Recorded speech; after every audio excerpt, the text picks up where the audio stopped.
So we're on site here in Mount Airy, Maryland. There is an ongoing protest taking place right here.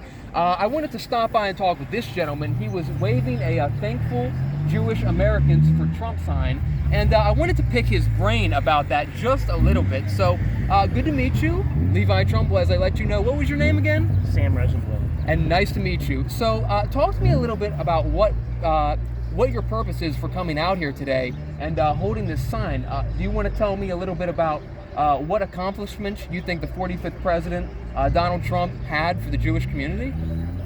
I think it's immeasurable, the accomplishments that he had. I mean, if you consider the previous administration and all the fake people with all their fake credentials and all their fake erudition and all this sort of thing, and just weren't able to do anything. And Trump, under kind of all this corrupt pressure and everything, was able to have kind of almost like a monumental accomplishment to bring these traditionally, hostile countries, together, and to put their embassies in Jerusalem, as well as he moved the embassy to Israel. Yes. Yeah. And the way that he did it was very. It was just like a lot of New York kind of attitude. Just in other words, just do it. Just pick yourself up. And we had some real estate. The U.S. had real estate in Jerusalem. They said, just do it. It's a small country. Just do it. And so you think his execution of that was smooth? Absolutely. Okay. It was the way that it should have been done. Okay. Is there anything else in particular that you think he did that was particularly beneficial for the Jewish people and the Jewish community? The Jewish people don't realize have, a recorded history. Yeah. Back to King David. Right. People know their personal, fathers and their father's father, all the way back. Yeah. And every year, Jews say, next year in Jerusalem, that's where we want to be. And the United States, owes really a debt of gratitude to the Jewish people. Right. If it weren't for the Jewish people, the United States post World War II wouldn't be considered, the great scientific,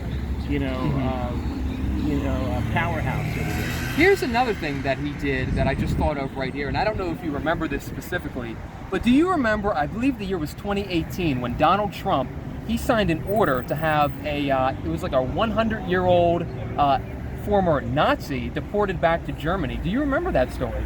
I did. Yeah. Right. I mean, that was a move that he had said at the time that many, I believe, past administrations had tried to get done but were unable to, and many people had tried to do that, but he actually was able to do that. So what's your take on that? I mean, this was a guy who was a Nazi, and he was able to literally have him taken back or deported. The Germans were fantastic scientists and engineers, and they were ahead of the United States in many different ways. And after the war, the Russians captured the Germans. They made them produce, and transfer the knowledge that they had.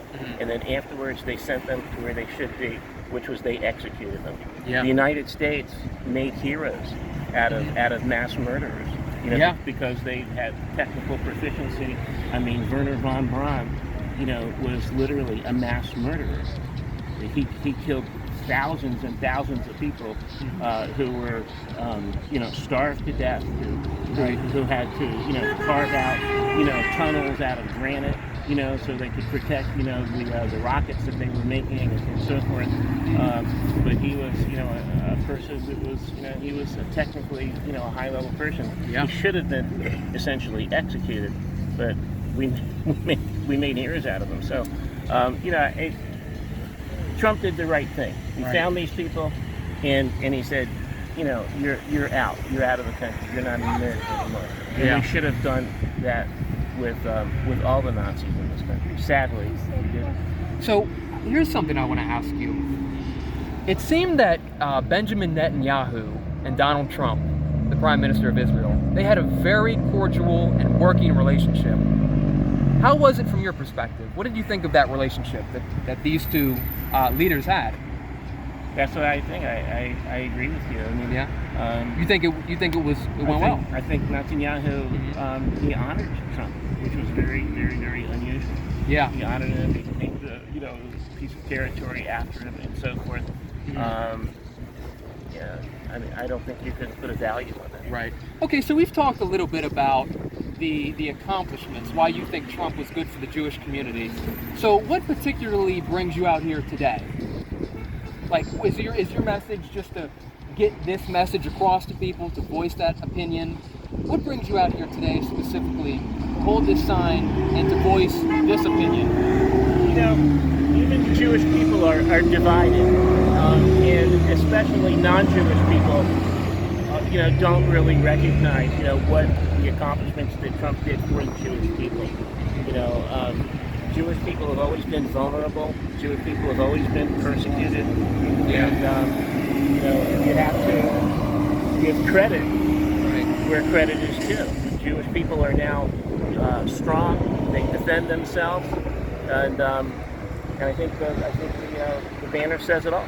Okay. So are you part of any Jewish organizations that support the 45th president? I know that there are some out there in this country. Are you a member of any? No. No? Okay. I'm a freelancer. Freelancer, okay. Just out here expressing your opinion. So will you be supporting Donald Trump's re-election campaign? Absolutely. So you're ready to see him be 45th and 47th? Yeah. All right. We can make an amendment to the Constitution and put him in for 12 years, as far as I'm concerned. And one of the last questions that I wanted to talk... And he deserves it because of the corruption that he had to deal with. There really should be. The rules should change. Yeah. The rules should change, and they should allow him to continue doing the work that he did. I mean, he showed that just common sense, is going to trump all kind of, fake credentials and all kinds of, corruption. Mm-hmm. Now, and the one last question I wanted to touch on real quick. Off camera, you had mentioned to me that on January 6th, you were at or around Washington, D.C., and you had a sign, something similar to this, and you said that there are images of you with that sign and that they have been almost, I believe the word you might have used was photoshopped, so that those words were not in the sign as they appeared. Tell me about that. What is, unpack all that for me, because that is an interesting topic. Actually, I had a very tall pole with the Israeli flag on it. The Israeli flag, okay. as well as other flags and banners. And I think that the people that want to vilify everyone January 6th, didn't really want to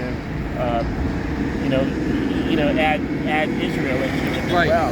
Right. And my flag, I believe, was photoshopped out of almost every publicly available photograph. So it's your claim that images that were taken of you with signage that supported Trump and had Jewish causes on it, your claim is that sign was photoshopped out of publicly accessible images to remove the text so that people would not see the opinion that you were expressing on January 6th. Is that the claim you're making? That's my belief. There's there are a lot of photographs of exactly where I was standing. Right. And you're in the photograph, yes?